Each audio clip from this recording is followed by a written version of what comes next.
नमस्कार.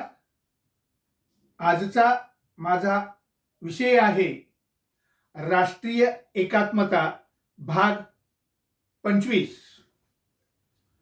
आपल्या भारताचा विकास व्हावा असं वाटत असेल तर प्रत्येक भारतीय नागरिकांनी स्वदेशी वस्तू खरेदी करायला हवी. स्वदेशी माल खरेदी करायला हवा.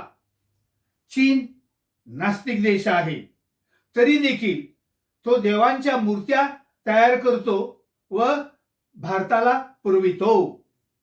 आपण त्या देवांच्या मूर्त्या आनंदाने खरेदी करतो. त्या मूर्त्या सुंदर असतात आणि विशेष म्हणजे स्वस्तही असतात.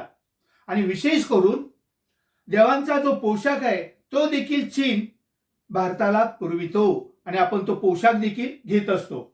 देवाला एका दिवशी एकच ड्रेस पुन्हा वापरायचा नाही. यूज अँड थ्रो, वापरा आणि फेकून द्या. मग दुसऱ्या दिवशी आणखी आपण चीनकडून देवांचा पोशाख विकत घेतो. थोडक्यात काय, चीनचा देवांच्या मूर्त्या विकण्याचा व देवांचा पोशाख विकण्याचा जोरात धंदा आपल्या भारतात चालू आहे. लक्षात ठेवा. धन्यवाद.